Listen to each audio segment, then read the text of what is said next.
क्या है अपने पास? कल हमने क्या पढ़ा था? सिग्निफिकेंट नंबर, है ना? कल हमने पढ़ लिया है सिग्निफिकेंट फिगर, है ना? आज जो हम लोग स्टार्ट करने जा रहे हैं, अपने पास हेडिंग है मोल्स। मोल्स होता क्या है, ठीक है, ये देख लेते हैं पहले, है ना? मोल्स के लिए जो डिफाइन किया गया रियल में, वो डिफाइन किया गया 1 मोल। 1 मोल डिफाइन किया गया है। 1 मोल डिफाइन किया गया, मैं लिख देता हूं, number of particles present in 12 gram of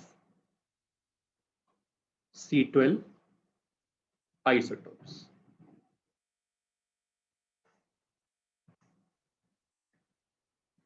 जितने नंबर ऑफ पार्टिकल प्रेजेंट होते, कितने? 12 ग्राम ऑफ C12 में, है ना? कार्बन 12 में जितने क्या प्रेजेंट होंगे? आइसोटोप प्रेजेंट होंगे। क्लियर है? अब अपने पास क्या है, लिख लेते हैं। क्या है अपने पास? अगर आपको कभी भी मोल्स निकालना है ना, अब मोल्स निकालना है, तो मोल्स निकालने के लिए आपको क्या करना पड़ेगा? या तो आपको गिवन होगा वेट ऑफ सब्सटेंस, ठीक है, या आपको गिवन होगा नंबर ऑफ पार्टिकल्स। थर्ड, या तो आपको गिवन होगा वॉल्यूम ऑफ सब्सटेंस,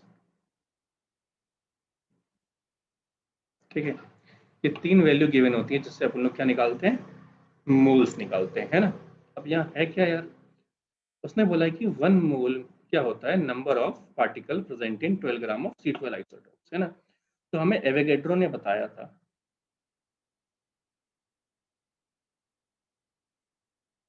एवोगैड्रो ने बताया था कि 1 मोल में कितने पार्टिकल होते हैं? 6.02 into 10 to the power 23 particles होते हैं। अब पहली चीज, पार्टिकल का मीनिंग क्या होता है एग्जैक्टली तो मैं लिख देता हूं कि बेटा पार्टिकल का मतलब होता है एटम, हो सकता है पार्टिकल का मतलब मॉलिक्यूल हो सकता है, इसका मतलब हो सकता है इलेक्ट्रॉन, प्रोटॉन या न्यूट्रॉन। ये सारे क्या हो सकते हैं इसका मीनिंग। क्लियर है? 1 मोल बराबर इतने पार्टिकल। 1 मोल में कितने पार्टिकल होते हैं? इतने होते हैं, है ना? अगर आप किसी भी चीज का आपको अमाउंट निकालना है ना, मोल्स अगर आपको कैलकुलेट करने हैं, तो आपको 3 चीजों में से कुछ होना चाहिए गिवन, या तो वेट, या तो नंबर ऑफ पार्टिकल्स, या तो वॉल्यूम ऑफ सब्सटेंस, है ना? अब ये देख लेते हैं नेक्स्ट पेज पे इसके बारे में। अब देखो, अब आपको करना क्या है? मोल्स निकालना है ना। तो मोल्स निकालने के लिए क्या फॉर्मूला होता है? क्या निकालना है अपने को? मोल्स। मोल्स निकालने के लिए क्या क्या फॉर्मूला है देख लेते हैं। अगर आपको वेट दिया होगा तो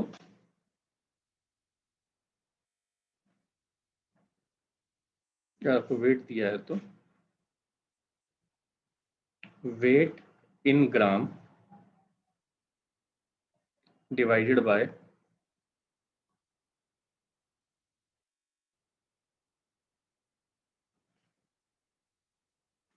एटॉमिक या मॉलिक्यूलर वेट, ठीक है।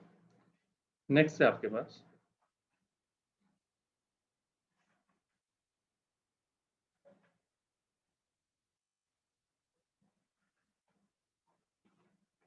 अगर वेट दिया है तो किस चीज का, अगर नंबर ऑफ एटम दिए हैं तो नंबर ऑफ एटम, तो ये डिवाइड करेंगे हम लोग डिवाइडेड बाय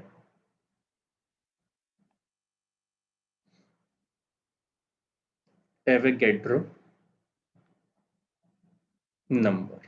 एवोगैड्रो नंबर होता कितना है, नीचे लिख देते हैं ब्रैकेट में, 6.02 इंटू 10⁻23 एटम, है ना। अब देखो नेक्स्ट क्या है आपके पास,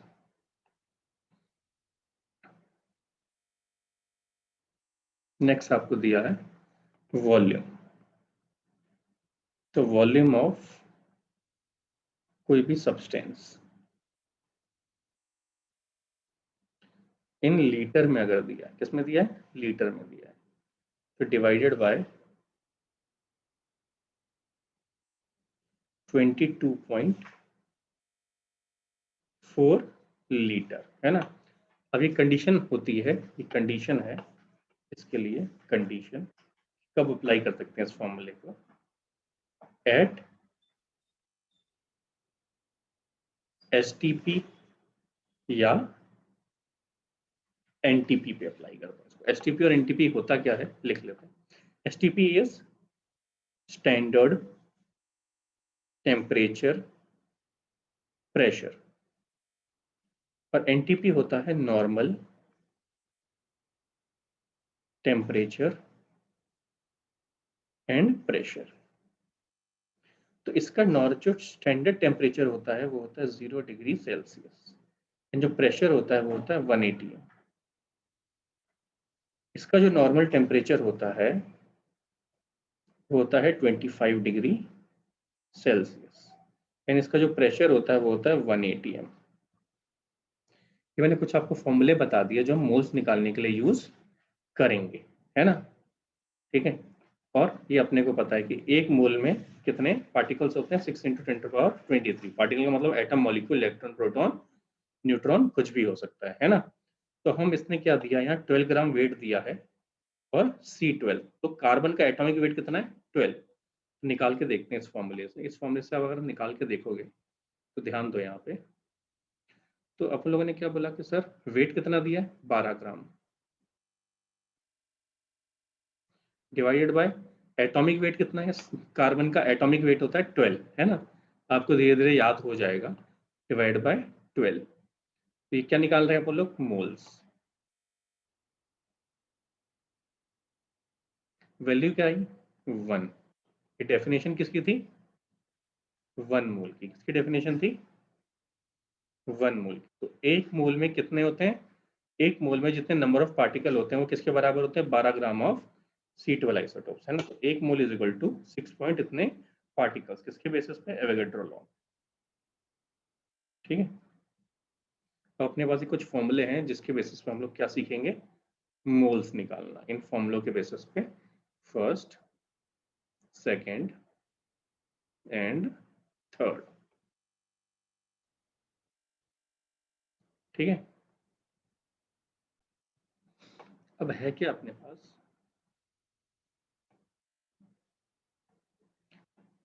पहले आपको एक बेसिक चीज जाननी पड़ेगी, sir what is difference between atom and molecule, ताकि आपको कुछ प्रॉब्लम ना हो, है ना। बेसिक एक बार डिस्कस कर लेते हैं, एटम एंड मॉलिक्यूल।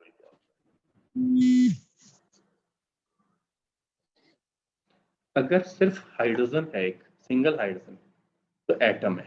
अगर H2 है तो मॉलिक्यूल है। अगर मान लो एक सल्फर है तो एटम है। अगर SO2 है तो मॉलिक्यूल है। अगर O2 है तो, O है तो एटम, O2 है तो मॉलिक्यूल, है ना। अगर यहाँ पे कंप्लीट H2SO4 लिखा है तो ये पूरा क्या है, एक मॉलिक्यूल है मॉलिक्यूल। आपसे पूछा जाएगा सर इसमें कितने एटम है, अगर पूछा जाए आपसे H2SO4 में कितने एटम है, तो बेटा ये 2, तो यहाँ 1 3 और ये 4, 4 5 6 7, तो इसमें कितने एटम हो गए आपके पास, तो आप बोल सकते हो सर इसमें मेरे पास 7 एटम्स है। कितने एटम है, 7। अगर यहीं आपसे पूछा जाए कि बेटा आपके पास SO2 में कितने एटम्स हैं, तो अपने सर SO2 को मैं ऐसे लिख सकता हूँ कि यहाँ पे 1 मान लो, तो अपने पास क्या हो जाएगा कि ये 1 और ये 2, कितने एटम होगा टोटल इसके पास, 3 एटम। है ना। मैंने बोला अगर मान लो आपके पास लिखा है HCl लिखा है, तो आपने बोला सर HCl में भी तो दिख रहा है अपने को यहाँ पे 1 और ये एक HCl, तो कितने हो गए 2 एटम। मैंने कहा मान लो आपके पास लिखा है K2SO4, रुक जाओ के, अरे मान लो आपके पास लिखा है H2O लिखा है मान लो, तो H2O में क्या है, आपने सर H2O एक ऑक्सीजन है तो यहाँ 1 हो गया, तो ये क्या है अपने पास, ये 2 हाइड्रोजन और एक ऑक्सीजन, तो कितने हो गए 3 एटम। ठीक है, ये है बेसिक आपका, है ना। इसमें देख लेते हैं। अब आपके पास क्या दिया है उसने, उसने आपसे बोला है अगर आपके पास H2SO4 है, ये क्या है एक मॉलिक्यूल है, तो इसमें कितने हाइड्रोजन एटम है, आपने बोला हाइड्रोजन एटम इज 2। आपने बोला सल्फर एटम कितने, हमने बोला, तो आपने बोला सल्फर एटम इज 1। हमने पूछा ऑक्सीजन एटम कितने हैं, तो आपने बोला सर ऑक्सीजन एटम इज 4। तो मैंने बोला टोटल कितने एटम्स हो गए, तो आपने बोला सर जो टोटल हो गए अपने पास वो हो गए हैं 7, है ना। अगर मैंने बोला बेटा कोई और चेक कर लेते हैं, तो अब सर चेक कर लो, मतलब कोई और करेंगे, तो मान लो आपने KMnO4 बोला है ना। KMnO4 में क्या है आपके पास, आपने बोला सर के, एक के है एक Mn है ना, तो अपने पास क्या हो गया, अगर आप लिखना चाहो तो के कितने एटम है 1, मैग्नीज के कितने एटम है 1, ऑक्सीजन के कितने एटम है 4, है ना। अगर ऐसा ही मैं आपसे कोई और पूछूंगा तो आपको क्लियर है, मतलब एटम गिनना आता है आपको। अब देखो अपने पास क्या है, अपने को कुछ एटम्स का वेट की जरूरत पड़ेगी, तो मैं आपको पहले ही बता देता हूँ, है ना, याद रख लो। Atomic weight, atomic weight, atomic weight अगर आप हाइड्रोजन का देखो तो हाइड्रोजन होता है 1 ग्राम, सल्फर होता है 32 ग्राम, ऑक्सीजन होता है 16 ग्राम, ये है। ठीक है, ये इनके एटॉमिक वेट बताए मैंने, है ना। आपके पास एक मॉलिक्यूल है, हमने लिखा है सर मॉलिक्यूलर वेट बता दूंगा, है ना। आपने बोला किसका मॉलिक्यूलर वेट, हमने बोला सर H2SO4 का मॉलिक्यूलर वेट बता दो। H2SO4 का क्या चाहिए अपने, मॉलिक्यूलर वेट। तो आपने बोला सर आपके पास कितने हाइड्रोजन है, मैंने कहा बेटा मेरे पास हाइड्रोजन है H2SO4 में 2 हाइड्रोजन, और सल्फर कितना है आपने, मैंने बोला 1, ऑक्सीजन कितना है मेरे पास 4। ठीक है, अब एक हाइड्रोजन का कितना वेट होता है, तो हमने बोला एक हाइड्रोजन का जो वेट होता है दैट इज 1 ग्राम। अपने सल्फर का कितना वेट होता है, हमने कहा 32, तो ऑक्सीजन का कितना वेट होता है 16, तो यहाँ कितना आया 2 ग्राम, यहाँ कितना आया 32 ग्राम, और यहाँ कितना आया 64 ग्राम। तो टोटल H2SO4 का जो एटॉमिक वेट आया वो कितना आया, मॉलिक्यूलर वेट सॉरी, H2SO4 का जो मॉलिक्यूलर वेट आया वो 98 ग्राम। ये क्या आया आपका मॉलिक्यूलर वेट। किसी को डाउट,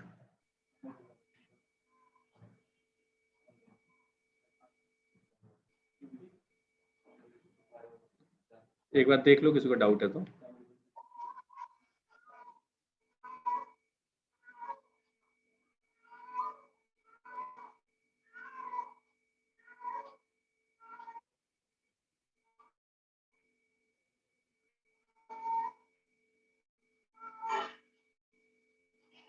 कौन सी बिल्ली है देख रहा हूँ जुबेर बम मार। माइक बंद, सैयद मुस्तकीम।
देखो एक क्वेश्चन देते हैं आपको, है ना,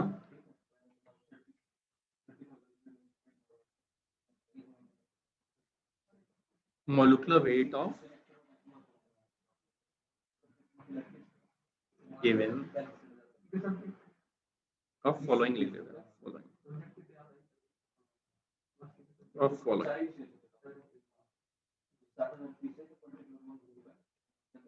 of following। पहला है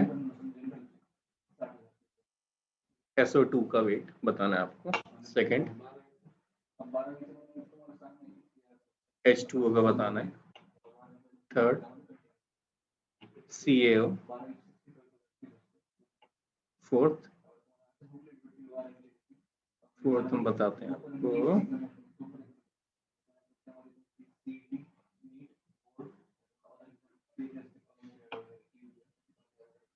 H2O2। इसका मुझे बताओ आप मॉलिक्यूलर वेट, इन सबका आपको एटॉमिक वेट गिवन है, एटॉमिक वेट गिवन है इसका आपको, है ना, ये आपने कॉपी कर लिया तो फिर ये आंसर बताओ मुझे सारे।